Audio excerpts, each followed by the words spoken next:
à tous, j'espère que vous allez bien. On se retrouve aujourd'hui en live discussion. On est dimanche, il est 11 heures. On va parler aujourd'hui de JDR théâtralisé et pour ça, je suis avec Yaorl, qui est donc le créateur de ce type de JDR. On est sur notre chaîne Facebook et Twitch de Gamers Voice et j'espère que vous allez bien. Et toi, Yaorl, comment ça va? Eh ben, j'ai la super forme. Il fait soleil dehors et ici, on va parler de jeux de rôle, donc c'est génial. Ça va, c'était pas trop dur pour toi de te réveiller ce matin? Non, pas me réveiller, mais il y a toujours ce côté un peu technique là. Est-ce que je vais arriver à brancher mon micro et ma caméra? Ça, c'est. Moi, je suis un artiste de scène et la technique, c'est pas trop. Ça m'a toujours un petit peu embêté. Donc, il y a des techniciens, c'est technicien de spectacle, c'est un métier. Je leur laisse. Ouais. Bah, bon, moi, bon, j'ai réussi à me lever malgré une nuit douloureuse, puisque j'ai des animaux, donc c'est toujours un peu compliqué quand on a des animaux le soir. Je vois qu'il y a des gens qui commencent à nous regarder, alors n'hésitez pas évidemment à poser vos questions tout au long du live, hein, on reviendra dessus, ou alors on aura une phase de questions-réponses à la fin. Alors aujourd'hui, on est avec toi pour parler de JDR théâtralisé. Avant qu'on rentre un petit peu dans le vif du sujet de c'est quoi le JDR théâtralisé, on va peut-être justement parler de l'historique de ce concept, d'où c'est venu, comment est-ce que l'idée t'est venue de créer ça à la base? Eh bien, je dirais que si on va chercher les racines, vraiment les vraies racines, on va parler de Mireille Dumas, en fait, hein, qui en 93 avait fait un portrait du jeu de rôle qui était tellement horrible que voilà. Et quand on me disait qu'est-ce que tu fais, qu'est-ce que c'est le jeu de rôle, je disais c'est du conte interactif. J'avais trouvé cette idée hein, simplement de je raconte une histoire à un public, 4 ou 5 personnes, et ce public décide de ce que vont faire les héros de mon histoire. Et voilà. Et on discute, et l'histoire n'appartient à personne, et elle se crée d'elle-même. Voilà. Donc j'avais trouvé un peu cette idée-là, et puis ensuite, bon, le temps a passé, hein, c'était il y a longtemps. Et en 2017, la Fédération française de jeux de rôle, la FFJDR, a fait un appel à projet. Je crois que c'était pour ses 20 ans d'existence. Mhm. Et bon, bah, moi, j'ai envoyé mon projet de mettre un peu du jeu de rôle sur scène, de créer une nouvelle forme de spectacle, un peu au carrefour de l'improvisation, du théâtre classique et du jeu de rôle, et puis du conte aussi. Donc tout ça, on retrouve ça un peu sur scène, et puis voilà. Et ça leur a beaucoup plu puisqu'ils ont subventionné le spectacle, ils ont subventionné le projet à hauteur de 1036 €. Et ça m'a beaucoup aidé au départ. Parce que là, j'étais vraiment à l'euro près pour pouvoir démarrer un peu, puis essayer surtout, voir un peu ce que ça pouvait donner. Et au départ, on l'a fait bien entendu sans public, hein, parce qu'on ne voulait pas se lancer. Donc, on a pu monter pendant 1 an, on a pu monter un petit spectacle, on a fait des improvisations, on a créé des personnages, on s'est essayé. Et on a pu faire en 2018 deux parties. On avait fait un petit scénario, on l'a proposé à 2 groupes. Et ça m'a permis de faire le bilan. Donc 2018-2019, là, je me suis dit, il faut qu'on fasse ci, il faut mieux plutôt comme ça, etc. etc. Et arrivé à la rentrée 2019, je me suis dit, on va créer la première troupe de jeux de rôle théâtralisés. Et là, bon, crise sanitaire, confinement, etc. Donc là, j'ai tout mis ça de côté. Puis je me suis dit, dans la mesure où je peux pas travailler avec des gens, je vais travailler sur le papier. Et donc j'ai développé le jeu de rôle théâtralisé le jeu de rôle sur table, qui est devenu un peu un outil pour que le meneur de jeu s'entraîne au conte instinctif. Donc on va y revenir, hein. Mais voilà. Donc on est autour d'une table et on joue comme normal. Il faut dire que bon, pour le jeu de rôle théâtralisé, il y avait un petit système de jeu qui devait surtout être très léger. Un jet de dés, une action est faite. Voilà. Et puis ensuite, bon, bah là, j'en suis à relancer un petit peu puisque maintenant on sort de la crise. Et puis on va déménager en mai sur un village qui s'appelle Saint-Montant, donc village médiéval, dans une région sud-Ardèche qui va être un petit peu plus dynamique que là où je suis. Et voilà. Donc là, on va relancer tout ça. Donc à la rentrée prochaine, on est d'arrache-pied à remonter ce qu'on devait faire en 2019. On va le faire 3 ans plus tard. Alors, super histoire. On voit que ça te tient à cœur depuis longtemps et que tu n'as pas lâché l'affaire. Donc, ça montre une certaine persévérance de ta part, un savoir-être très intéressant dans le monde professionnel aujourd'hui. Moi, je reviens juste sur ce que tu as dit par rapport à la Fédération française de jeux de rôle, quand tu disais ça vous a coûté, ils vous ont subventionné 1036 €. Pourquoi 1036 € exactement? Moi, j'avais fait un budget, en fait. J'avais dit, il me faut telle chose, le déplacement des gens, les costumes un peu. J'avais vraiment. Alors, en fait, ce qu'il y avait, c'est que l'appel à projet, c'était on a 2000 € à offrir et envoyez-nous vos projets. Donc, il y avait eu 5 projets et le mien est arrivé premier. Donc, j'avais été subventionné en totalité. Donc, moi, j'avais vraiment fait mon petit truc. Je n'avais pas demandé des 100 et des 1000. Mmh. Et puis, bon, à l'époque, demander des sous à des gens qui me devaient rien, c'était pas trop enfin, c'est pas trop mon habitude, quoi. Voilà. Mmh. Bah, écoute, c'est cool d'avoir eu cette subvention pour pouvoir faire ton projet. Je te propose justement de maintenant rentrer un petit peu plus dans le vif du sujet, hein, donc pour nos spectateurs, le jeu de rôle, donc on a en tête de toute façon principalement quand on parle de jeu de rôle, le jeu de rôle sur table, où voilà, les joueurs ont des fiches personnages, on jette des dés, le MJ narre un petit peu l'histoire. C'est quoi la différence entre le jeu de rôle théâtralisé et le jeu de rôle classique exactement? Alors, je dirais qu'en fait, la finalité, c'est un spectacle. Donc, si on va voir du jeu de rôle théâtralisé, on va déjà voir un spectacle. Et on va avoir des artistes, des comédiens, des comédiennes sur scène, conteurs, conteuses. Voilà. La première chose, c'est ça. C'est ce qui le différencie principalement d'un GN, d'une Camarilla, où les gens viennent, mais pour jouer leur personnage et pour vivre le personnage. Là, le public qui va venir voir un spectacle, peut-être qu'on lui donnera peut-être à un moment donné un vote ou je sais pas quoi. Enfin, en tout cas, pour l'instant, moi, je m'occupe de ce qui se passe sur scène.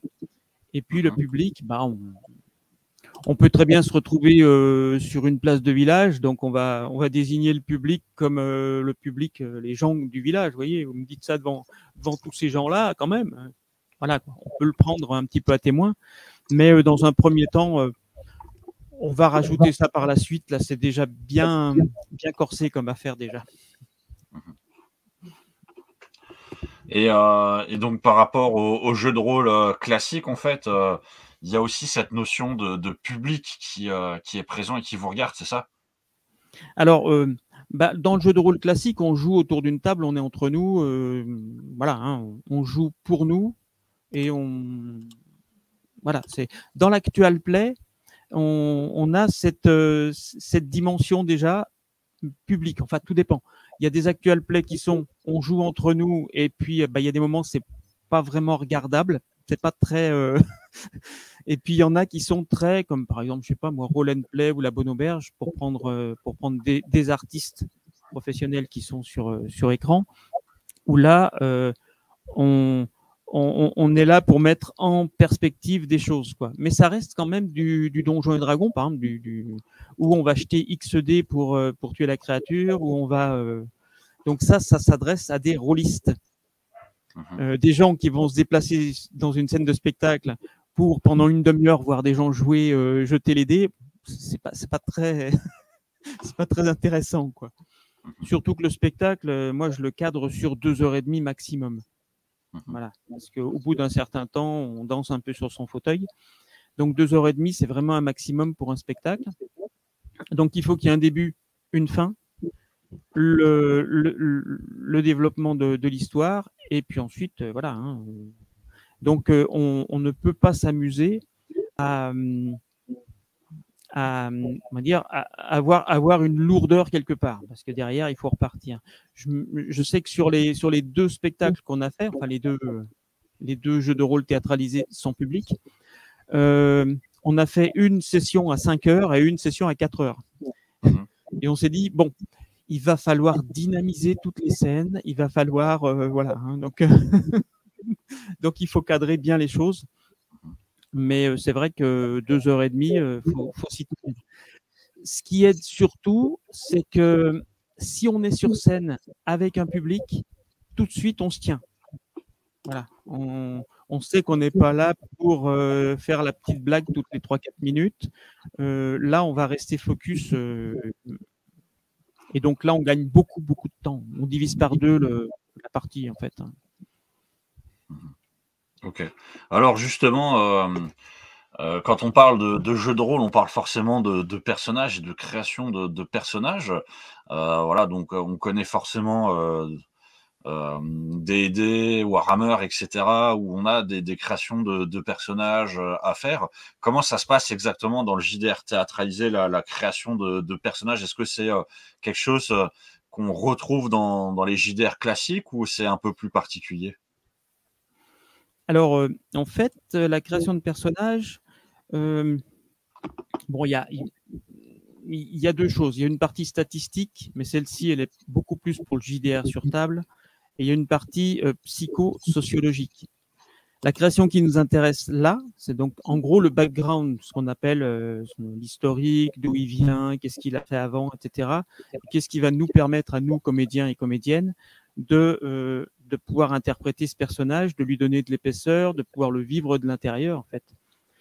Et donc j'ai un outil de création. Donc j'ai utilisé le jeu de rôle, non, le jeu de cartes du grand géomancien. Donc c'est un jeu de cartes que j'ai depuis les années 80.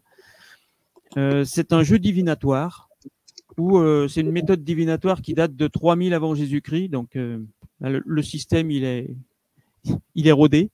Et c'est un jeu de cartes en fait que Grimaud a sorti à cette époque, où il y a 12 maisons. Donc les maisons qui représentent en fait les différents domaines de la vie, l'argent, les parents, les amis, les ennemis, les choses qui viennent de l'extérieur, le travail, enfin bon. Il y a 12 domaines. Il y a le passé, le futur, il y a le juge et la sentence. Donc moi je me suis dit, bon bah c'est simple, 12 domaines de la vie, on peut créer le personnage. Donc, quelle est sa psychologie, quel est son rapport à l'argent, quel est son rapport à ses proches, est-ce qu'il s'entend bien avec sa famille ou pas, quel passé il a vécu, donc son enfance, son adolescence, et comment il entrevoit son avenir. Donc là, psychologiquement, on a vraiment quelque chose qui permet de dire, alors, mon personnage, c'est un sacré salopard ou un mec super sympa, c'est la victime ou... bon, voilà. Donc, on va pouvoir l'interpréter. Et le juge et la sentence, c'est 2 cartes qui sont secrètes, qui sont simplement pour le MJ, pour dire le destin du personnage. Ce personnage, il est destiné à avoir des facilités pour telle chose. Donc en fait, dès que le personnage va se diriger quelque part dans une direction de vie, le meneur de jeu va dire il y a un frein ou il n'y a pas de frein, ou il est aidé par le destin ou pas, quoi. À savoir que ces 2 cartes peuvent changer, se modifier, mais bon, je rentre pas dans les détails parce que là on rentre vraiment dans le personnage peut évoluer, donc forcément il y a des choses qui vont changer dans son destin, voilà. Là je dirais que les 12 maisons, ces 12 maisons reçoivent à peu près reçoivent une des 16 figures Et ça, ce sont 16 figures qu'on retrouve dans le Yiking aussi. Le Yiking, c'est 64 figures. Voilà. Parce qu'il y a encore des sous-développements. Donc là, sur ces 16 figures, ça donne une énergie particulière, une attitude particulière de notre personnage. Est-ce qu'il se méfie? Est-ce qu'il est confiant? Est-ce qu'il est chevaleresque? Est-ce qu'il va être est-ce que tel domaine, ça le met en colère? Est-ce qu'il va être... Enfin, voilà, quoi. Ou dans la séduction, enfin bon. Donc ça permet d'avoir vraiment une vision de notre personnage. Comment est-ce qu'il fonctionne? Comment est-ce qu'il réfléchit? Et donc, le comédien ou la comédienne va pouvoir dire, bah tiens, là, dans cette situation, on me met dans cette situation, je vais réagir comme ça. On me met dans telle autre, je réagis comme ça. C'est suffisamment, ça guide suffisamment, mais ça n'emprisonne pas. Voilà, c'est très ouvert à l'interprétation. Ok, super. Donc on voit que c'est une création de personnages assez riche avec énormément de possibilités et où j'imagine les joueurs ont effectivement une possibilité de jeu qui est peut-être plus développée dans le JDR théâtralisé que dans un JDR classique, puisque là on est aussi sur la capacité de se mouvoir soi-même en fait dans les lieux. C'est vrai qu'on se rapproche un petit peu des gènes aussi, hein, puisque on est entre les deux, j'ai l'impression aussi au niveau du personnage. Est-ce que les personnages, d'ailleurs, comme on peut avoir dans un gène, ils ont des backgrounds aussi? Est-ce que tu explores cette partie ou pas? Oui, alors, d'après les cartes, on sait que le personnage a eu une enfance pourrie ou une enfance dorée, ou est-ce qu'il a bien vécu son enfance dans la famille pauvre ou dans. Donc, on voit tout de suite qu'est-ce qu'il a vécu. Après, ça ne dit pas exactement ce qu'il a vécu. Voilà. Donc, on peut, nous, se dire, bah tiens, mon personnage, il va avoir tel vécu, et puis il aura eu telle chose. Mais je dirais que dans un premier temps, on a ça, et ensuite, on va mettre les personnages ensemble. On va les faire jouer ensemble. C'est ce qui va créer ce qu'on peut appeler le scénario du spectacle, ce qu'on va proposer aux comédiens et comédiennes protagonistes. Alors, quand je dis protagonistes, sur scène, on a une troupe qui s'appelle les comédiens, comédiennes protagonistes, c'est ceux qui vont faire les personnages joueurs, et les PNJ, c'est les antagonistes. Et ceux qu'on crée en premier, ce sont ces personnages-là, ceux qui vont être les personnages non joueurs, qui seront quand même mais qui vont réagir aux personnages protagonistes. Donc on a deux équipes, une qui crée le scénario et une qui vient le jouer, bien entendu, hein, comme dans tout jeu de rôle. Ce qui fait que pour créer le spectacle, pour créer cette espèce de panier de crabes dans lequel on va plonger 4 pauvres comédiens, comédiennes, hein, il va falloir qu'on fasse pas des répétitions, mais des séances d'improvisation. Donc chacun a son personnage, on détermine ensemble une époque, par exemple, ou un lieu, voilà, un univers. Est-ce que c'est du steampunk? Est-ce que c'est du fantasy? Est-ce que c'est du... voilà, on peut se retrouver dans un vaisseau spatial si on a envie. Enfin bon. Et puis ensuite, dans ce cadre-là, nos personnages, on va leur dire, tiens, celui-là, il a tel métier, celui-là, voilà, on va leur donner un petit peu, les cadrer un peu. Et ensuite, on les met tous, on les met chacun en duel, on va dire. Et chaque comédien ou comédienne va venir à chaque séance en disant, tel personnage, je vais venir le chercher sur tel sujet, tel autre, je vais essayer d'obtenir ça de lui, tel autre, voilà, sans rien dire. Ce qui fait que quand on arrive sur scène pour faire nos petites impros, on sait à quelle sauce on va essayer de manger les autres, mais on ne sait pas à quelle sauce les autres vont nous manger. Ce qui fait qu'il y a des moments, on est obligé de se raccrocher aux branches et donc de balancer des idées comme ça en l'air, de dire ah mais non, comment ça mon fils, mais je n'ai pas de fils, ou alors ah mon fils, ce petit salaud, voilà. Si quelqu'un vient me dire j'ai rencontré votre fils, moi je savais pas que j'avais un fils. Bon voilà, hein, j'y vais, je réagis et Si je dis que j'en ai pas, ça veut peut-être dire que je veux pas qu'on le sache. Ça veut peut-être dire, voilà, et j'en sais rien du tout ce qui va se passer dans l'esprit des autres. Et donc tout ça, on le note pour vraiment se garder cette trace, cette cohérence d'univers qui se crée à chaque fois. Voilà. Et quand j'ai parlé tout à l'heure de petits jets de dés, je ne sais pas si j'en ai parlé. En fait, on peut s'amuser aussi de temps en temps à jeter les dés pour savoir comment l'improvisation doit se terminer. Est-ce que j'obtiens un gain de cause ou pas du tout? Est-ce qu'on va devoir sortir les couteaux, menacer pour obtenir ce qu'on veut ou pas? Et ça, ça s'appelle des improvisations à résultat imposé.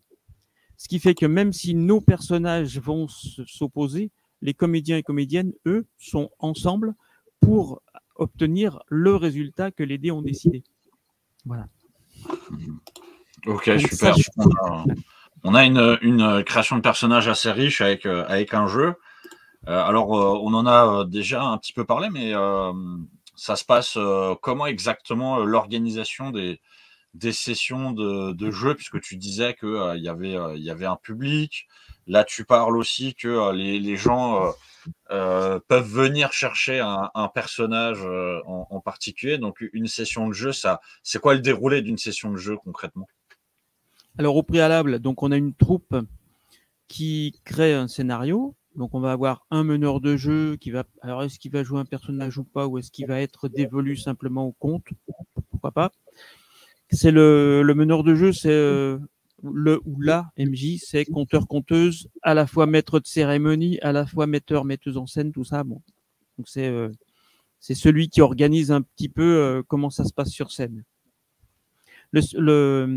Et puis on a une petite troupe de comédiens et comédiennes qui viennent jouer le spectacle. Donc on a sur scène, le public arrive, il s'installe et il va voir sur scène deux équipes qui vont pas s'affronter spécialement, mais bon, il y en a quand même une qui va essayer de faire tourner l'autre un peu en bourrique.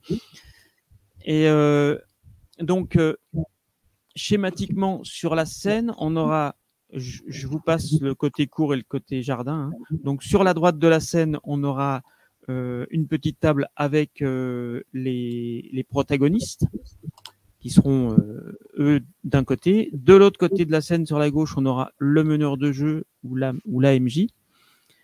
Et au milieu, on aura l'espace scénique où vont se rencontrer les protagonistes et les antagonistes. Quand ils iront voir le baron, quand ils iront voir un tel, hop, le baron arrivera, hop, voilà, etc., etc. Donc toutes les parties roleplay sont jouées en théâtre. Voilà. Et dès qu'on essaye de s'infiltrer dans la chambre de machin, dès qu'on va courir après un tel, dès qu'on va essayer de galoper après le chariot le carrosse de la princesse, là, on ne pourra pas le faire sur scène, bien entendu. Donc, on fera un jet de dés et le ou la MJ prendra sa casquette de conteuse et boum, verra le résultat et racontera tout de suite sans réfléchir. C'est pour ça qu'il y a ce côté conte instinctif, parce que c'est la première image qui arrive et qu'elle est bonne. Bah, donc, écoute, ouais, vas-y. Je dirais que on peut se retrouver avec, allez, on va dire 4 protagonistes, 4 ou 5 antagonistes, plus un meneur de jeu. On peut avoir en gros une dizaine de personnes qui évoluent sur scène. Donc, bien entendu, il faut que ça fuse. Voilà, il faut que le public comprenne ce qui se passe. Donc, c'est vraiment tourné vers le public. On raconte au public et puis, bien entendu, aux protagonistes, qu'est-ce qui leur arrive, bien entendu. Et ce qui est intéressant, c'est que on peut jouer plusieurs fois le même scénario avec, bien entendu, des protagonistes, des comédiens, comédiennes qui seront différents. Et le public peut revenir voir le truc, parce que ça ne va pas se dérouler de la même façon, puisque les scénarios sont suffisamment ouverts pour qu'il y ait plusieurs possibilités, pour que on puisse partir dans le décor, on puisse voilà. Il y aura toujours une fin, qu'elle soit catastrophique ou merveilleuse, mais voilà. Et donc le public peut revenir plusieurs fois pour retrouver et puis peut-être voir aussi que les antagonistes ils se seront ils auront fait un petit briefing entre deux parties pour dire, entre deux spectacles, pour dire on était un petit peu sympa quand même. Hein. Je trouve qu'il faut qu'on durcisse un peu. Ou je trouve que j'ai été un peu trop dur avec tel personnage. Si on revient me chercher la prochaine fois, je serai un peu plus cool. Voilà. Donc ça, c'est tout de la. Pour l'instant, on a très peu de recul sur comment on peut gérer le flux d'informations, la difficulté, tout ça. Donc, ça va être encore une grande découverte, en fait, pour nous. Super. Bah écoute, je rebondis puisque tu parlais à un moment de conte instinctif. Donc est-ce que tu peux développer un petit peu c'est quoi le conte instinctif et en quoi enfin, c'est quoi le concept? Alors, bon, déjà, je suis conteur professionnel depuis une vingtaine d'années. Donc, le conte, c'est quand même quelque chose qui me tient à cœur. Et dans les histoires qu'on raconte, souvent, bah, c'est toujours un peu la même histoire qui se modifie petit à petit. Les mots deviennent... voilà. Puis à un moment donné, le conte a trouvé sa vitesse de croisière, je dirais. On le raconte quasiment tout le temps pareil. Sauf que ici, on ne sait pas du tout ce qu'on va devoir raconter. On ne sait pas ce que le protagoniste va vouloir faire, est-ce qu'il va vouloir grimper sur les toits, est-ce qu'il va vouloir... Voilà. Donc, il faut avoir aucun a priori, il faut juste avoir l'habitude de faire l'exercice. Voilà. Et donc, ça va être un jet de dés qui va déterminer comment ça se passe. Alors, habituellement, dans un jeu de rôle, on jette les dés pour savoir si ça marche ou si ça marche pas. Si ça marche super bien ou si ça marche pas du tout ou c'est catastrophique. Voilà, on a juste la qualité de réussite. C'est un petit peu trop ouvert, je dirais. Ce qui est intéressant quand même, c'est d'avoir une ou deux informations de plus pour dire, alors moi j'ai rajouté, donc on va jeter 3D10. 3D à 10 faces. Un dé qui va dire est-ce que ça réussit ou pas, est-ce que ça réussit mais, est-ce que ça réussit et, est-ce que ça rate, est-ce que ça... Bon. Et puis un deuxième qui va être est-ce que ça prend longtemps. Voilà. Longtemps, ou est-ce que ça m'a pris une certaine distance, ou j'ai demandé mon chemin, à combien de personnes j'ai demandé. Voilà. Bon. Donc c'est une étendue de l'action. Est-ce qu'il a fallu que je rame, je galère un peu, ou est-ce que c'est passé comme une lettre à la poste? Ça, c'est la deuxième valeur. La troisième valeur, est-ce qu'il a fallu vraiment que je sois focus sur mon action? Est-ce qu'il a fallu que je m'engage, que je me concentre? Bien entendu, plus je suis concentré sur ce que je fais, moins je manque de vigilance sur ce qui se passe autour. Voilà. 3 valeurs. Une de plus, ça serait une de trop, parce qu'après, notre cerveau, il faut quand même qu'il analyse ça. Il faut qu'il analyse ça en une fraction de seconde, parce que le public, il ne peut pas me voir en train de dire tu as fait 3 sur le tic. Comment est-ce que je peux faire? Là, c'est pénible, hein, on perd le public tout de suite. Donc, on regarde le résultat, il y a une image qui arrive et bim, on raconte l'image qu'on a. Donc, il faut être habitué, il faut avoir tout de suite... je connais l'intention du comédien ou de la comédienne. Elle me dit, je veux faire ça de telle et telle manière, par exemple. Et puis, si je peux, ou je le fais le plus vite possible, ok, jette les dés, bam, j'y vais. Ça veut dire qu'il faut s'habituer à faire cet exercice. Donc, c'est pour ça que le jeu de rôle que j'ai créé pendant ces 2 dernières années, là, je l'ai développé un peu plus, pour permettre aux meneurs de jeu et puis aux joueurs aussi, hein, parce qu'on peut très bien s'amuser à raconter la scène à plusieurs. Voilà. C'est-à-dire que le joueur ou la joueuse va jeter les dés et je lui dis bon bah vas-y, qu'est-ce que t'en penses? Donc il va commencer à raconter, mais je vais dire ah oui mais attention, c'est que là donc, et moi je vais prendre je peux, il croit que ça va marcher, mais ça va pas marcher. Pourquoi?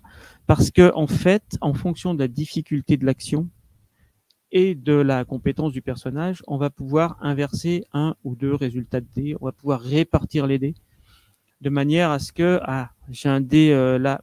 Donc, pardon, il y a le dé blanc qui est la réussite, le dé noir qui est la durée de l'action, enfin l'étendue, et le dé rouge qui est l'engagement. Donc à un moment donné, on va dire, tiens, ça va foirer parce que mon résultat, il n'est pas bon sur le blanc. Bon, mais comme je suis suffisamment compétent par rapport à la difficulté de l'action, je vais inverser, je vais prendre un dé, je vais inverser, voilà. Donc j'ai un dé meilleur ailleurs.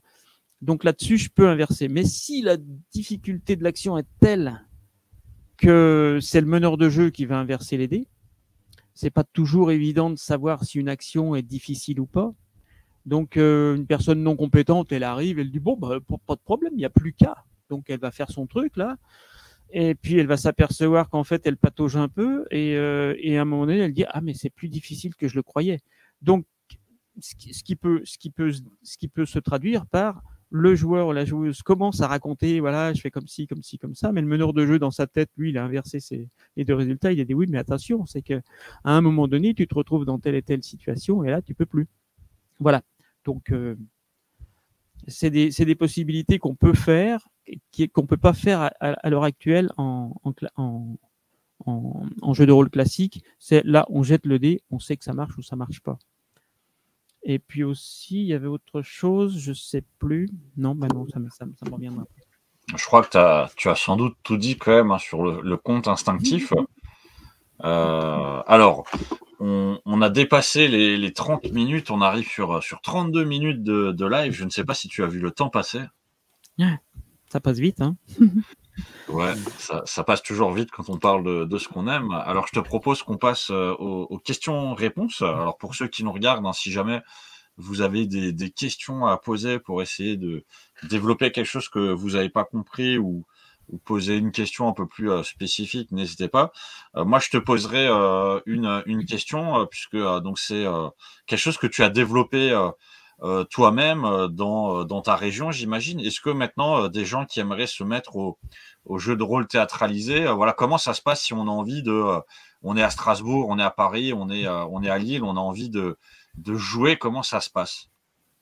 Alors, pour l'instant, développer, c'est un bien grand mot, hein, parce qu'on a 3-4 personnes qui ont joué avec nous, et puis avec le confinement, bon, on s'est tous un peu séparés, puis là, je vais changer de région.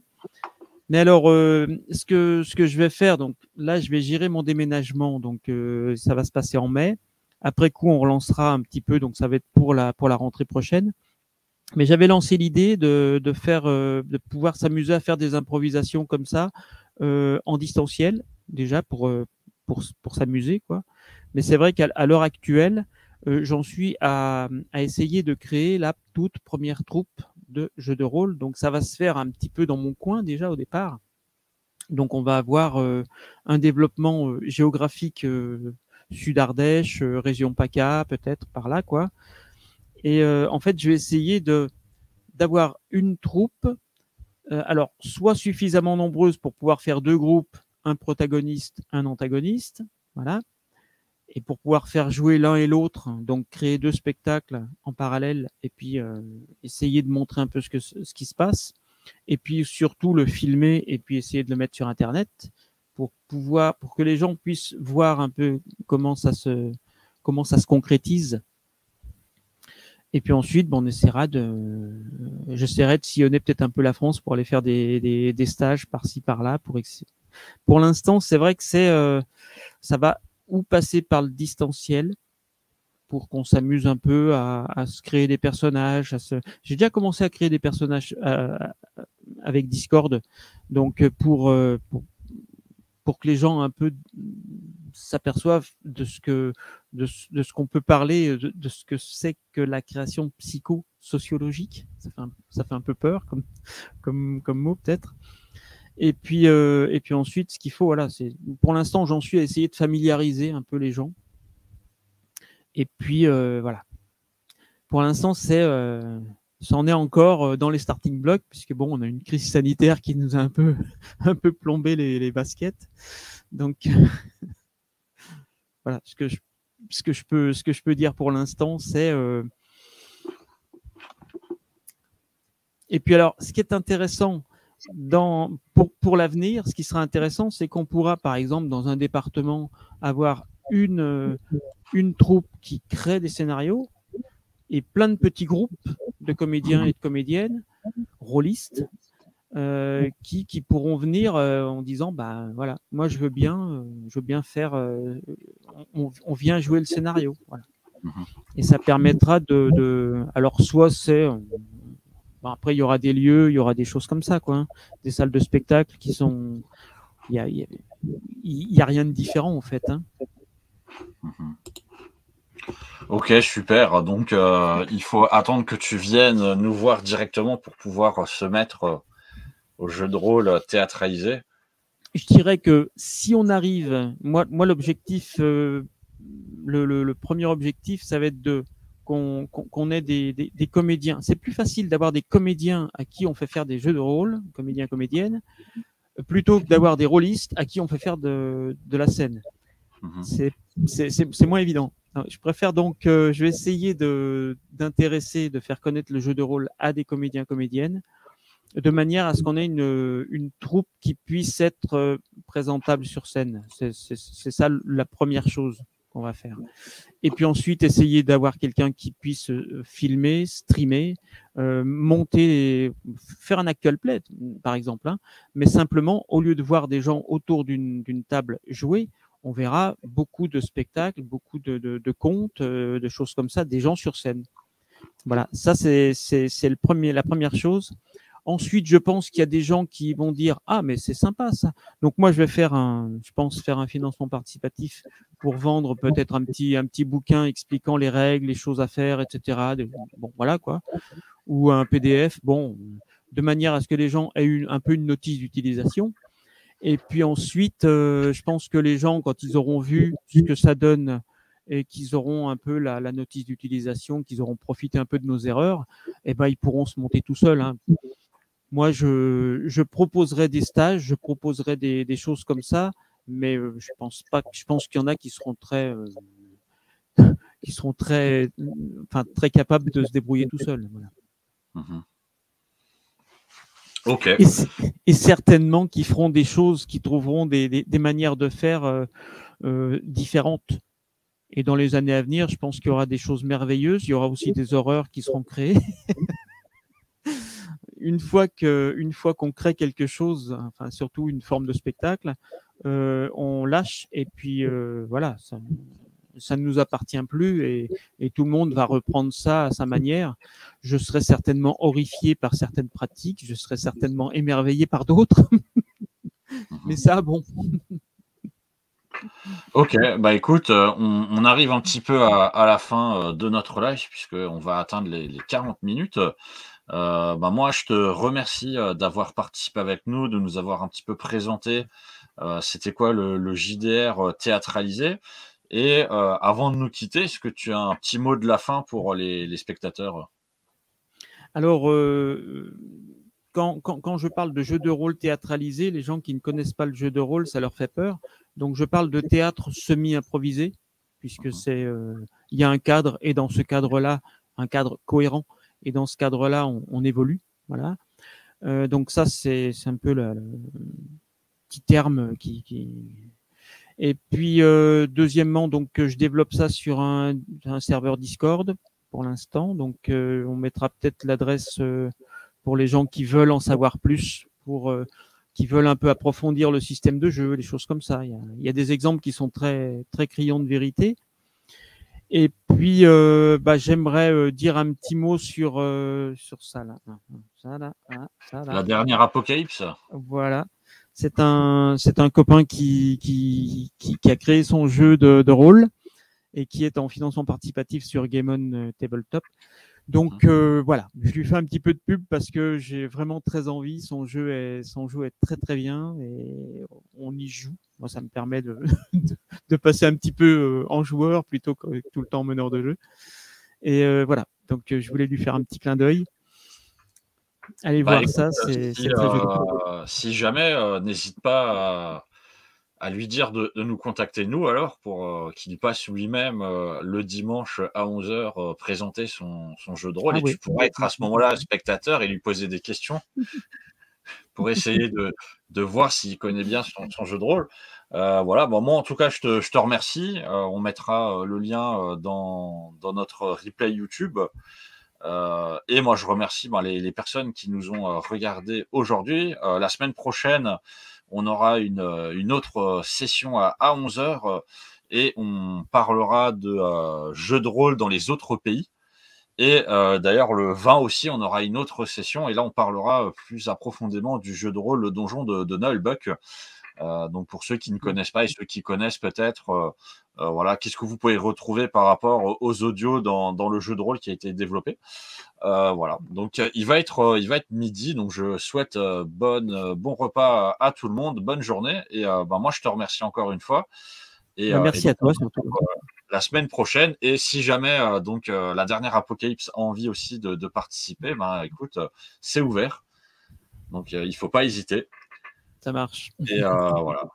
Donc bonne journée à toutes et à tous, et ciao.